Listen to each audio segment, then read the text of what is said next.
नमस्कार, मैं हूं शिरीन खान और आप देख रहे हैं आश्रय न्यूज। तो आइए नजर डालते हैं आज की कुछ मुख्य खबरों की ओर। प्रियंका गांधी ने आज वायनाड से भरा नामांकन पर्चा। मादक शराब पर सुप्रीम कोर्ट ने पलटा 34 साल पुराना फैसला। 25 अक्टूबर को पश्चिम बंगाल और उड़ीसा के तट से टकराएगा साइक्लोन दाना। कोलकाता मामले में ममता सरकार ने बनाई टास्क फोर्स।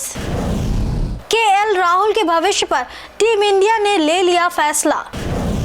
तो आइए जानते हैं खबरों को विस्तार से। प्रियंका गांधी ने आज वायनाड से भरा नामांकन पर्चा। रॉबर्ट वाड्रा ने की हौसला अफजाई। कांग्रेस महासचिव प्रियंका गांधी वाड्रा ने आज वायनाड लोकसभा सीट के लिए अपना नामांकन भरा। इस अवसर पर कांग्रेस के कई वरिष्ठ नेता और मुख्यमंत्री उनके साथ मौजूद रहे। प्रियंका और सोनिया गांधी वायनाड पहुंचकर रात में स्थानीय लोगों से मुलाकात भी की थी। नामांकन के दौरान प्रियंका के साथ सोनिया गांधी, कांग्रेस अध्यक्ष मल्लिकार्जुन खड़गे और लोकसभा में नेता प्रतिपक्ष राहुल गांधी जैसे प्रमुख नेता उपस्थित रहे। प्रियंका गांधी पहली बार लोकसभा चुनाव में भाग ले रही हैं। ये सीट राहुल गांधी के इस्तीफे के कारण खाली हुई है, क्योंकि उन्होंने रायबरेली सीट से जीत हासिल की थी और वायनाड सीट को छोड़ने का निर्णय लिया। नामांकन के बाद राहुल और प्रियंका सुबह 11 बजे कलेपट्टा न्यू बस स्टैंड से रोड शो करेंगे। प्रियंका के नामांकन से पहले उनके पति रॉबर्ट वाड्रा ने सोशल मीडिया पर उनका समर्थन करते हुए शुभकामनाएं दी।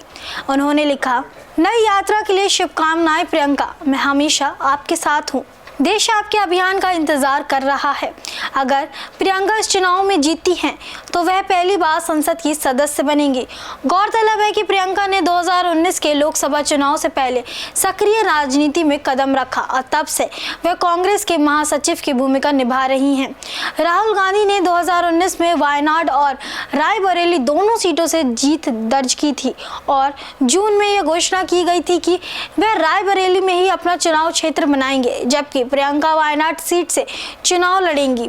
आपको बता दें कि यदि प्रियंका वाड्रा चुनाव जीत जाती हैं तो यह पहली बार होगा जब गांधी परिवार के 3 सदस्य सोनिया गांधी, राहुल गांधी और प्रियंका गांधी संसद में एक साथ उपस्थित होंगे।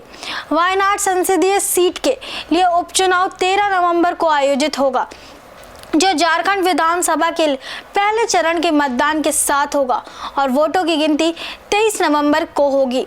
इस चुनाव में प्रियंका की सफलता न केवल उनके राजनीतिक करियर के लिए महत्वपूर्ण होगी, बल्कि कांग्रेस पार्टी के लिए भी एक नई उम्मीद जगा सकती है। मादक शराब पर सुप्रीम कोर्ट ने पलटा 34 साल पुराना फैसला। सीजीआई बोले, नहीं छीन सकते राज्य की शक्ति। सुप्रीम कोर्ट की 9 जजों की संवैधानिक पीठ ने 8-1 के अनुपात से औद्योगिक शराब पर केंद्र के अधिकार को समाप्त कर दिया है।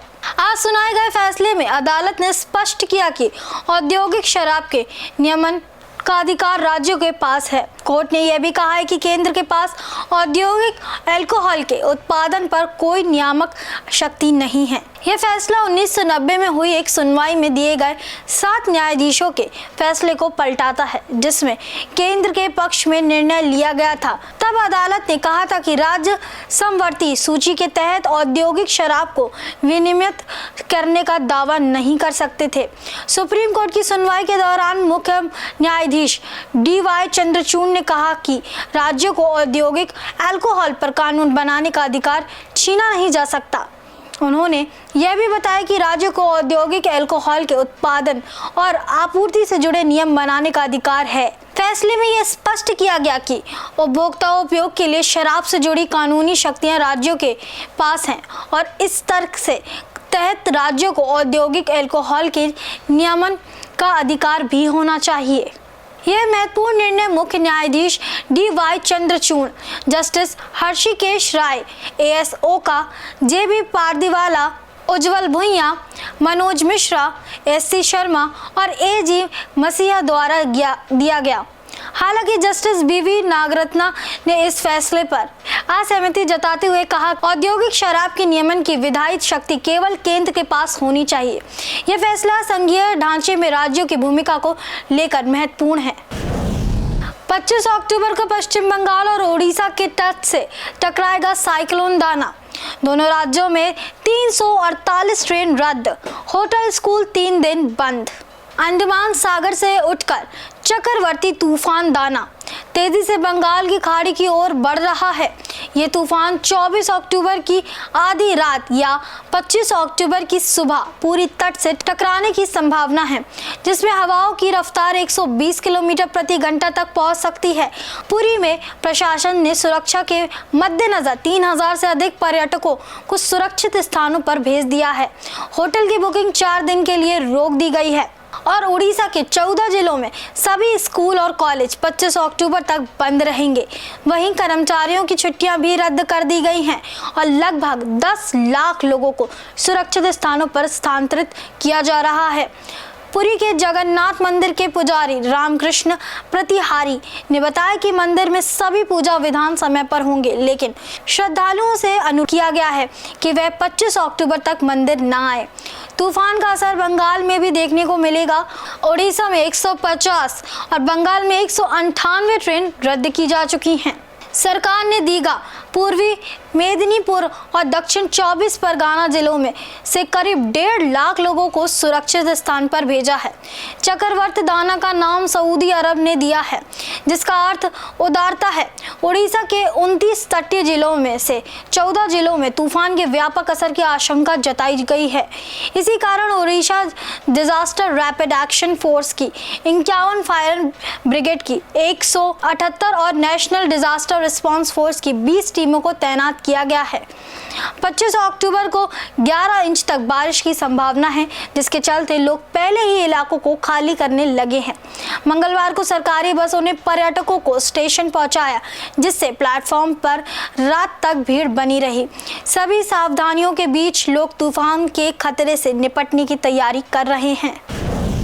कोलकाता मामले में ममता सरकार ने बनाई टास्क फोर्स। डॉक्टर्स की तरफ से 2 प्रतिनिधि भी इसका हिस्सा होंगे। पश्चिम बंगाल की ममता बनर्जी सरकार ने मंगलवार को एक राज्य स्तरीय टास्क फोर्स का गठन किया है, जिसका उद्देश्य डॉक्टर्स और स्वास्थ्य कर्मियों की सुरक्षा सुनिश्चित करना और स्वास्थ्य सेवाओं की गुणवत्ता में सुधार लाना है। इस निर्णय की घोषणा करते हुए सरकार ने एक नोटिफिकेशन जारी किया। ये टास्क फोर्स जूनियर डॉक्टर्स के हड़ताल के दौरान मुख्यमंत्री द्वारा किए गए वादे का हिस्सा है। इस टास्क फोर्स के अध्यक्ष होंगे चीफ सेक्रेटरी मनोज पंत। इसमें अन्य महत्वपूर्ण सदस्य होंगे home secretary Nandini Chakraborty, director general of police Rajiv Kumar, health secretary NS Nigam और Kolkata police commissioner Manoj Verma. Task force में सीनियर और जूनियर रेजिडेंट डॉक्टर के 2 प्रतिनिधि, छात्रों की तरफ से 1 महिला प्रतिनिधि और राज्य स्तर की शिकायत निवारण समिति में से 1 प्रतिनिधि शामिल होगा। इसका मुख्य लक्ष्य स्वास्थ्य सेवाओं की बुनियादी ढांचे को मजबूत करना है, जिसमें ऑन ड्यूटी रूम, वॉशरूम, पीने का पानी की सुविधा और CCTV निगरानी प्रणाली शामिल है। इसके अतिरिक्त टास्क फोर्स राज्य के अस्पतालों में पुलिस और सुरक्षा कर्मियों की तैनाती की निगरानी भी करेगी। इसमें मोबाइल पुलिस सर्विलेंस टीमें भी शामिल होंगी। ये एक सेंट्रलाइज्ड हेल्पलाइन और पैनिक बटन सिस्टम, केंद्रीय रेफरल और रियल टाइम बेड उपलब्धता की प्रणाली की मॉनिटरिंग भी करेगी। टास्क फोर्स सभी स्वास्थ्य सेवाओं के संबंधित अतिरिक्त शिकायतों और अन्य समितियों के कार्यों का निरीक्षण करेगा और नागरिकों को बेहतर स्वास्थ्य सेवाएं प्रदान करने के लिए सभी स्टेक होल्डर के साथ मिलकर काम करेगा। इसके सदस्यों को हर महीने कम से कम एक बार बैठक करने का निर्देश भी दिया गया है। इसी बीच कोलकाता में महिला डॉक्टर के साथ हुई दरिंदगी की घटना के खिलाफ जारी जूनियर डॉक्टर्स की भूख हड़ताल सोमवार 21 अक्टूबर को समाप्त हो गई। यह हड़ताल 17 दिनों तक चली। डॉक्टर्स ने मंगलवार को होने वाली स्वास्थ्य हड़ताल भी वापस ले ली। भूख हड़ताल के दौरान जूनियर डॉक्टर्स ने मुख्यमंत्री ममता बनर्जी के साथ न बनना स्थिति सचिवालय में चर्चा की थी। KL राहुल के भविष्य पर टीम इंडिया ने ले लिया फैसला। हेड कोच गौतम गंभीर ने किया खुलासा। टीम इंडिया के मुख्य कोच गौतम गंभीर ने पुणे टेस्ट मैच से पहले बुधवार को एक प्रेस कॉन्फ्रेंस आयोजित की। भारत और न्यूजीलैंड के बीच टेस्ट श्रृंखला का एक दूसरा मैच गुरुवार को शुरू होने वाला है। इस दौरान गंभीर ने कई सवालों का जवाब देते हुए केएल राहुल के मामले पर भी अपनी राय रखी। उन्होंने स्पष्ट किया कि टीम इंडिया अभी भी राहुल का समर्थन करेगी। विशेष रूप से उनकी कानपुर टेस्ट में खाली गई पारी का उल्लेख करते हुए गंभीर ने कहा, हमारी प्लेइंग 11 सोशल मीडिया पर आधारित नहीं है। हमारे लिए महत्वपूर्ण ये है कि टीम प्रबंधन क्या सोचता है। उन्होंने कानपुर में एक कठिन पिच पर अच्छा प्रदर्शन किया था। वे बड़ा स्कोर बनाने के लिए तत्पर हैं और हमारा प्रबंधन उन्हें पूरा समर्थन कर देगा। राहुल ने कानपुर टेस्ट में शानदार प्रदर्शन करते हुए 68 रन की पारी खाली थी। वे बड़ा स्कोर बनाने के लिए तत्पर हैं और हमारा प्रबंधन उन्हें पूरा समर्थन देगा। राहुल ने कानपुर टेस्ट में शानदार प्रदर्शन करते हुए 68 रन की पारी खेली थी। हालांकि न्यूजीलैंड के खिलाफ पहले टेस्ट में उनकी स्थिति ठीक नहीं रही। पहले पारी में वे 0 पर आउट हुए, जबकि दूसरी पारी में उन्होंने केवल 12 रन बनाए। गौतम गंभीर ने यह भी स्पष्ट नहीं किया कि राहुल दूसरे टेस्ट की प्लेइंग 11 में शामिल होंगे या नहीं। उनकी स्थिति को लेकर कभी कोई अंतिम निर्णय नहीं लिया गया है। गंभीर ने इस बात पर जोर दिया कि टीम का समर्थन और प्रबंधन खिलाड़ियों के प्रदर्शन और स्थिति के अनुसार निर्णय लेंगे। सभी की नजरें अब पुणे टेस्ट पे हैं, जहां टीम इंडिया जीत की तलाश में मैदान पर उतरेगी। देश दुनिया की सभी खबरें देखने के लिए जुड़े रहिए आचरण न्यूज से। आचरण न्यूज, हर कदम आपके साथ।